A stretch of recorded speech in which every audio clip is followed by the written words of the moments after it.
estou aqui hoje porque eu tenho como objetivo de vida contribuir para a formação dos jovens e empreendedores.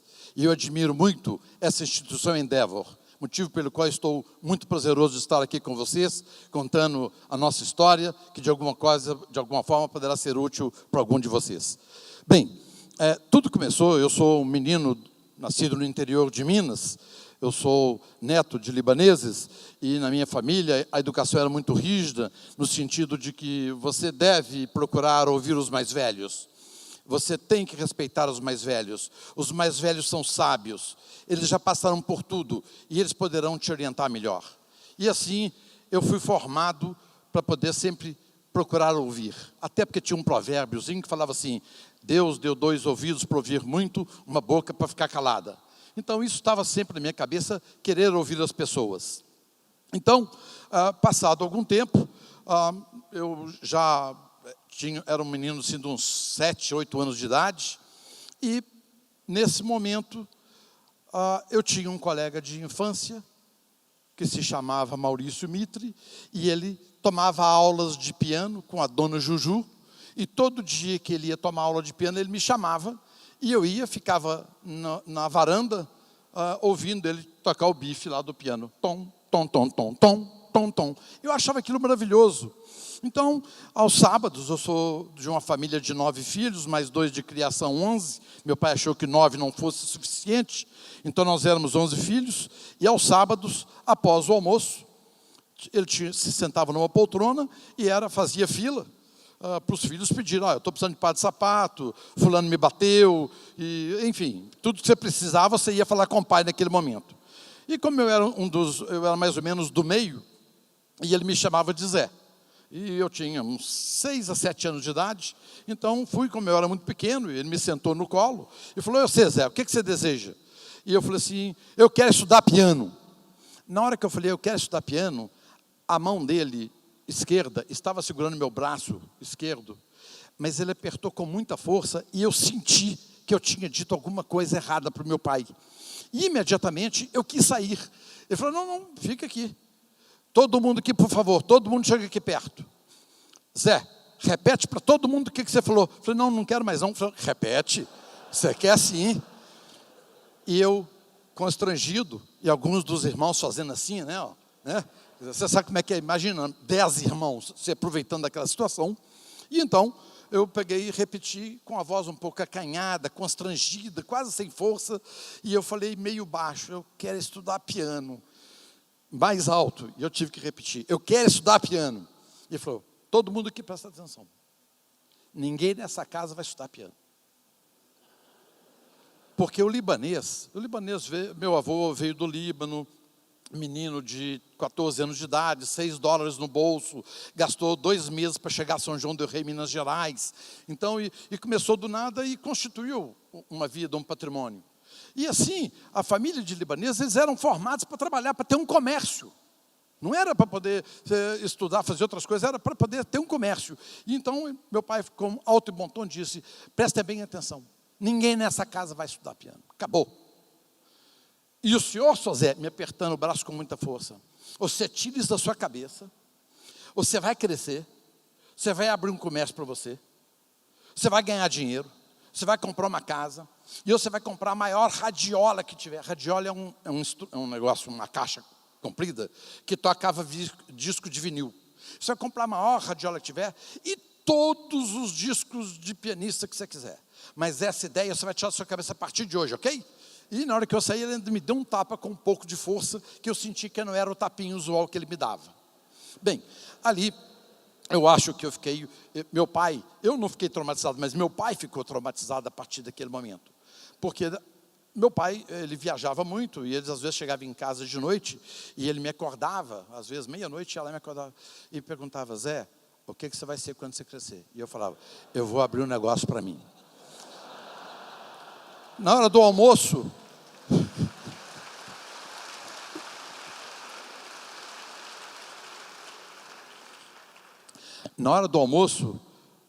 já chegou ao ponto que eu estava jogando futebol, eu chegava na janela, levantava a mão, eu já vinha correndo, largava, às vezes a bola estava na hora para me fazer um gol, largava tudo, vinha, e ele perguntava: o que você vai fazer quando você crescer? E eu falava: eu vou abrir um negócio para mim. Na hora do almoço, eu já estava tão condicionado que na hora do almoço, ele olhava para mim e eu balbuciava. Às vezes ele me olhava normalmente, só de olhar para o filho, ele me olhava e eu balbuciava. Enfim, durante anos e anos, até os 13 anos de idade, eu fiquei com aquilo na cabeça, eu vou abrir um negócio para mim, vou abrir um negócio para mim. Meu pai olhava para mim, eu vou abrir um negócio para mim. Então eu fui condicionado e meu pai acabou falecendo num acidente aos 13 anos, quando eu tinha 13 anos de idade, mas ali já tinha, sei lá, 30 mil vezes que eu falei, eu vou abrir um negócio para mim. Passaram-se os anos e eu então saí de Oliveira. Oliveira é uma grande exportadora de Minas Gerais, uma cidade do interior de Minas, que produz café e leite. É a maior exportadora de Minas, uma das grandes exportadoras de Minas. Exporta jovens aos 17, 18 anos para Belo Horizonte para estudar. E eu sou da safra de 1967, que foi para Belo Horizonte estudar. Cheguei, e eu era office boy de uma pequena empresa de engenharia, e na minha primeira semana de trabalho, eu tinha um contador, que era o meu chefe, e o contador me mandou eu pagar uma conta. Mandou pagar uma conta, e eu achei interessante, porque ele foi muito cuidadoso, dizendo assim, ó, está aqui um cheque, você vai pagar uma conta, antes de entregar o cheque, confira o valor do recibo, confira a data, verifique se o recibo está datado, assinado e peça para ele carimbar. Falei, ok, tudo bem, está entendido. Eu já tinha um pouco de experiência de comércio, mas fui lá cumprindo a orientação. Então, cheguei aos 17 anos de idade, entrei numa empresa, estava assim, Volkscar, aluguel de carros. Ok, eu nem sabia que eu alugava carro, entrei, procurei a pessoa e falei, eu sou da consultoria Euler Barbosa, vim cá fazer um pagamento. Falei, pois não. Então eu sentei na cadeira e ele falou assim, eu falei para ele, por gentileza, o recibo datado, assinado e carimbado. Eles me condicionaram a isso, ok. Eu falei, né? E ele deu uma risadinha e disse, claro, isso eu faço para todo mundo. Destacou o recibo, assinou, datou, carimbou e me entregou o recibo. Na hora que eu conferi o valor do recibo, eu imediatamente vi que era o valor do cheque e eu entreguei para ele o cheque. E aí que eu fui ler o teor do recibo. Estava assim escrito, uma diária Volkswagen, X moedas da época. E eu imediatamente fiz uma regra de 3. Putz, se um dia X, 365 e 365X, eu vou abrir um negócio desse para mim. Eu tinha 17 anos de idade, não fiz pesquisa de mercado, não perguntei a ninguém, mas eu já tinha tomado uma decisão. Ali foi meu day one. 17 anos de idade, eu fui pagar uma conta e eu defini a minha vida naquele momento. Só que aconteceu uma coisa interessante que eu não sei precisar porque eu balbuciei em voz alta para o proprietário da locadora. Eu vou abrir um negócio desse para mim. Ele falou, o que você disse? Eu falei, não, só estou conferindo o valor aqui, está tudo certo.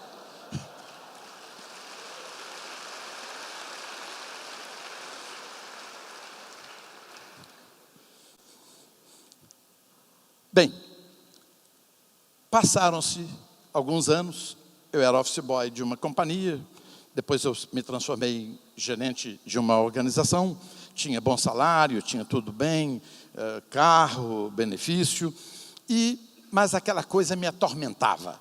Eu já não conseguia mais dormir em paz com esse negócio de aluguel de carro na cabeça, eu tinha que dar uma solução naquele troço. Porque aos sábados eu fiquei tão viciado, o dia mais feliz da minha vida era o dia que tinha que ir lá pagar a locadora.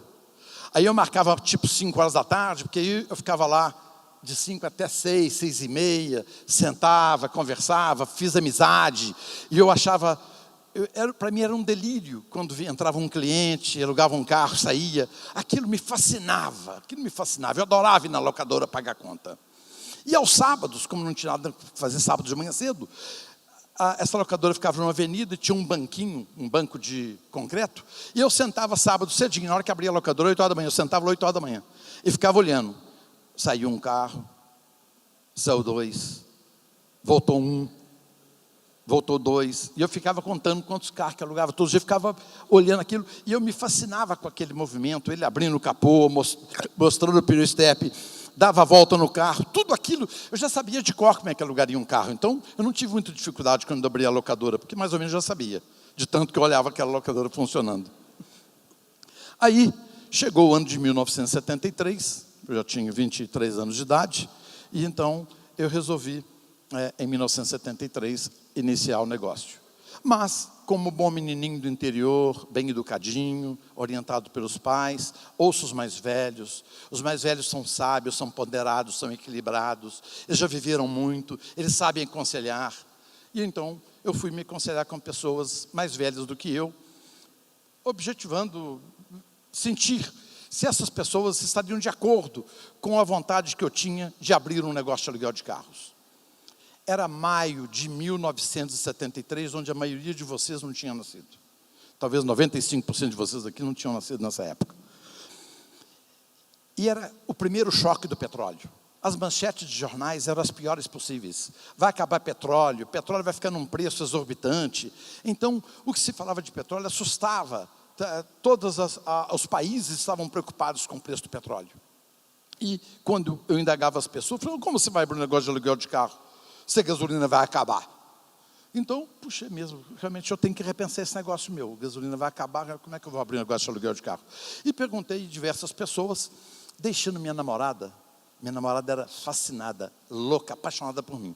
Falei, eu deixo ela para o final, porque ela vai concordar. Então, depois de receber diversos não, marquei um dia com a minha namorada, fomos comer um sanduíche, e bem cuidadosamente eu coloquei para ela, eu estou querendo abrir um negócio para nós, para a gente ter um futuro melhor. Eu falei, isso mesmo, que ótimo e tal. E eu peguei e falei assim, ela falou, o que é que você vai abrir? Eu falei, estou pensando em abrir um negócio de aluguel de carros e tal. Na hora que eu falei aluguel de carros, ela colocou as duas mãos na cintura, ela falou, futuro? Isso vai ser a nossa desgraça, acabou a nossa vida. Você tem um emprego tão bom, tem carro, tem tudo, por que você vai deixar isso que você tem para abrir um negócio que gasolina nem vai ter mais para vender? Então, aquele dia, voltei para casa, falei, gente, todo mundo foi contra essa ideia. À exceção de meu sócio Antônio Cláudio, que eu havia procurado ele antes e proposto ele ser meu sócio na locadora. E ele gostou da ideia. Então eu vi que tinha, se eu era louco, tinha mais um louco no mercado. E eu tinha que pegar esse louco para ficar comigo, porque a gente era dois. Então, eu só tinha o apoio dele. E resolvemos abrir um negócio de aluguel de carros em 1973, e o negócio deu certo. Passaram-se os anos, nós nos transformamos em líder de mercado, de uma empresa pequenininha que começou com 6 Fuscas usados e comprados a crédito, porque não tinha capital. Por que foi 6 Fuscas? Porque nós conseguimos crédito em 6 financeiras diferentes. E a maior ginástica foi ter que fazer com que o negócio eclodisse todos no mesmo dia. Porque se uma financeira soubesse da outra, não ia me dar crédito. Então foi um problema para poder fazer aquilo no mesmo dia, foi uma correria. Tive que arrumar diversos despachantes.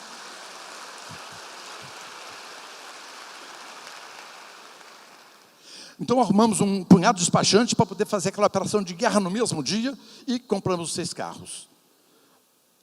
Outro motivo que eu estou aqui, que eu não disse para vocês, além desse carinho que eu tenho da juventude, eu trabalho na Localiza até hoje. E sempre que eu faço uma palestra, eu tenho um merchandisingzinho. Então, por que nós compramos 6 carros usados? Porque 6 carros usados era o valor de 5 carros usados. E naquela época não tinha seminovos Localiza como tem hoje, que seria muito mais fácil a minha vida se tivesse. Bem, nos transformamos em líder de Belo Horizonte e ganhamos dinheiro, crescemos a frota e chegou o ano de 1978. Surgiu a possibilidade de comprar uma empresa em Vitória, uma empresa de aluguel de carros em Vitória, e a gente estava pensando em fazer uma expansão para o Nordeste do Brasil, e de repente vou ouvir as pessoas sobre conselhos. Todo mundo que eu ouvi me aconselhando se eu deveria ou não fazer uma expansão pelo Brasil, todos unanimemente foram contrários. E o que eu quero contar para vocês, apesar do tempo exíguo, é que eu tinha um banqueiro que eu tinha uma relação fantástica com ele, espetacular. Esse banqueiro me deu todo o crédito que eu precisei. Em compensação, Ele não olhava a minha ficha de crédito e eu também não olhava a taxa de juros dele. Então, a nossa relação foi espetacular durante anos e anos. E esse banqueiro, que era o grande financiador, ele me financiava 90% da minha frota, eu resolvi procurá-lo para dizer para ele, olha, eu estou querendo expandir pelo Brasil, e o que você acha da ideia? Naquele momento, era o segundo choque do petróleo. E ele falou, que isso, você é louco. Eu falei, mas me chamaram de louco quando eu abri esse negócio em 73 e deu certo. Eu falei, um dia a casa cai. Eu falei, putz, é mesmo, um dia a casa cai. E ele levantou da mesa dele, apertou meu ombro, me lembrou do aperto do meu pai, e falou assim, senhor Salim, ele sempre me chamava de Salim, chamou de Salim. Senhor Salim, anteriormente você era um jovem e não tinha nada a perder. Agora você tem um patrimônio a zelar. Você não pode colocar em risco o seu patrimônio. Eu falei, putz, é isso? Eu tinha que ouvir alguém me falar isso. Eu não posso colocar em risco o meu patrimônio. Levantei, abracei ele, agradeci e falei, é isso mesmo, não vou colocar em risco o meu patrimônio. Saí para o meu escritório e daí, alguns minutos, cheguei ao meu escritório, estava chovendo e no meu escritório eu decidi que nós iríamos em frente. Então, iniciamos a nossa expansão pelo Nordeste do Brasil e a localização deu certo, foi um sucesso. E durante esse período de tempo, nós crescemos pelo Nordeste, evitando confrontar as redes internacionais que estavam sediadas em Rio e São Paulo. Somente a nossa filial de São Luís do Maranhão, presta atenção, era maior do que a amarela e a vermelha, que eu não consigo falar o nome, porque eu tenho um problema de dicção, em 1980. Ok?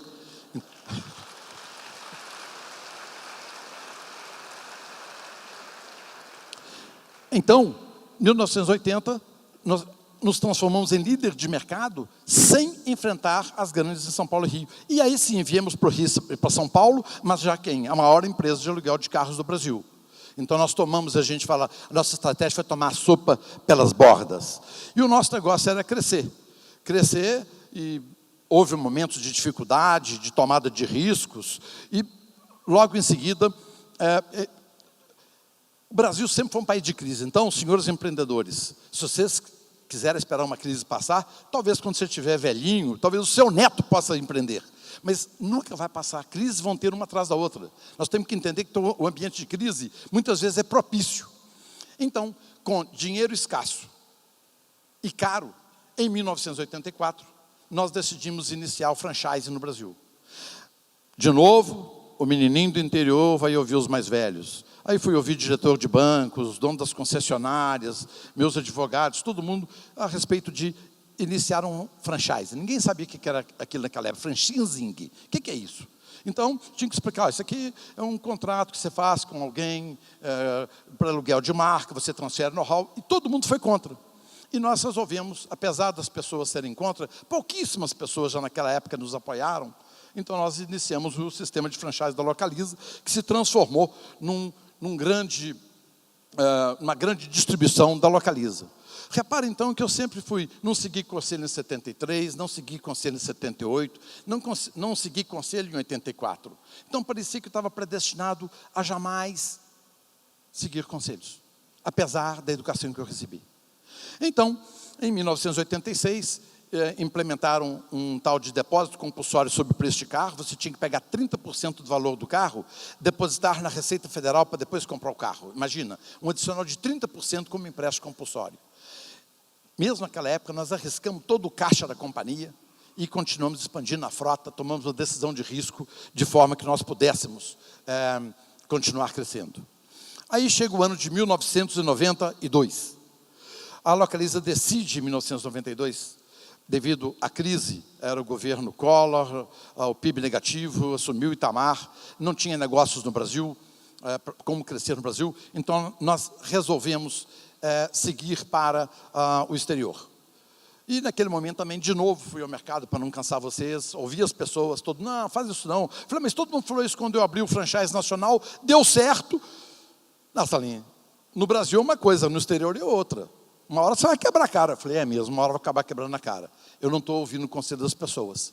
Mas fizemos, Abrimos o sistema de franchise internacional, temos hoje aproximadamente 56 agências aqui na América do Sul, e continuamos. E ainda em 1992, surgiu uma ideia nossa, nova, de vender carros diretamente ao consumidor final, para reduzir o nosso custo de depreciação. Pessoal, às vezes internamente você tem mais resistências do que externamente. Internamente, dentro da Localiza, nós tínhamos uma dificuldade louca para poder implementar uma divisão de venda de seminovos. Porque alguém disse, mas quem vai comprar carro de locadora? Alguém falou. Mas quem tem carro de locadora? O carro de locadora é um carro novo, vendido com 12 meses, com 3 anos de garantia. O carro com toda a garantia. Os carros bons são vendidos nos nossos pontos de venda. Os carros que não são bons, acidentados, com alta quilometragem, nós vendemos no atacado, para poder proteger a marca. Qual o problema que teria? O fato é que nós tivemos resistência, foi mais interna do que externa.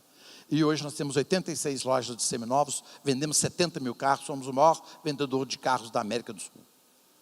Numa ideia que todo mundo reprovava no início.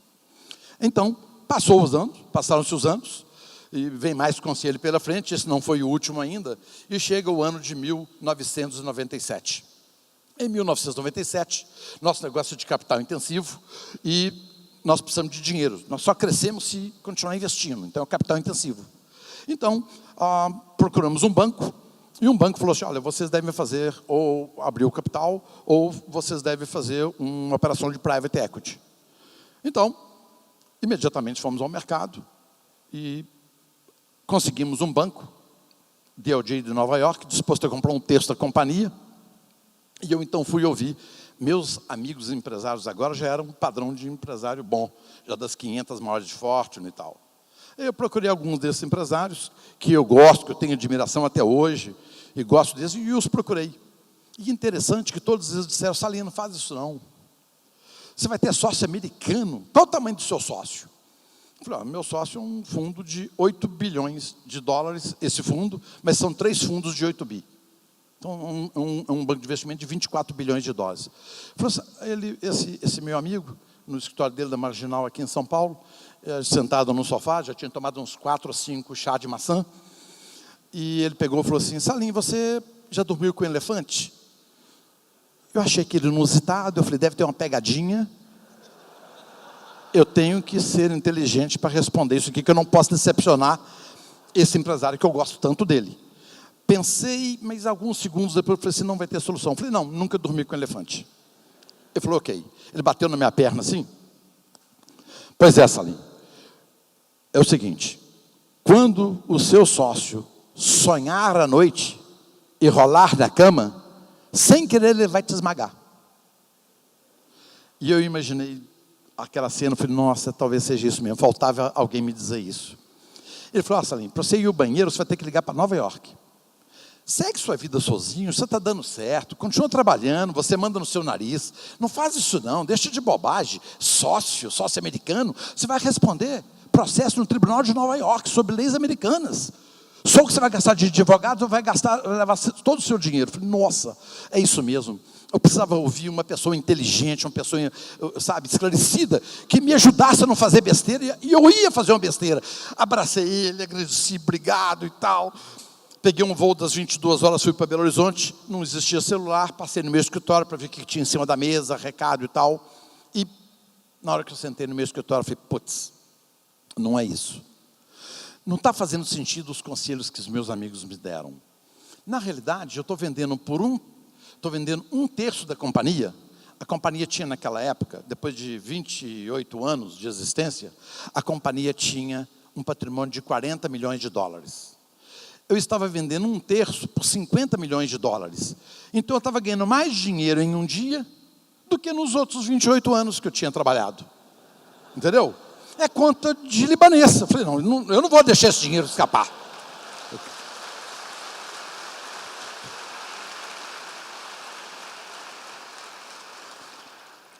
50 milhões, isso eu quero na conta amanhã. Vamos pegar esse negócio aqui, se vai dar certo ou não, depois a gente vê, mas 50 milhões deixa entrar no caixa primeiro, depois a gente vê se dá certo ou não.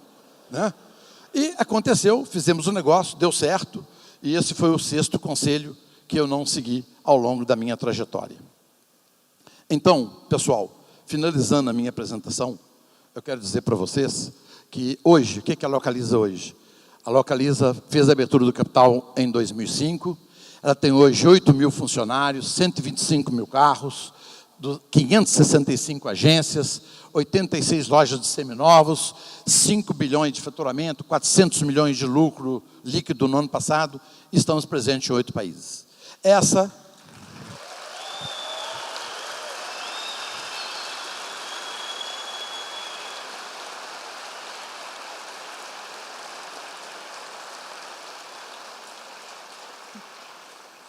tivesse eu ouvido o conselho das pessoas que gostam de mim, porque todas as pessoas que eu procurei gostavam de mim, mas aquelas pessoas não tinham aquela visão que eu tinha.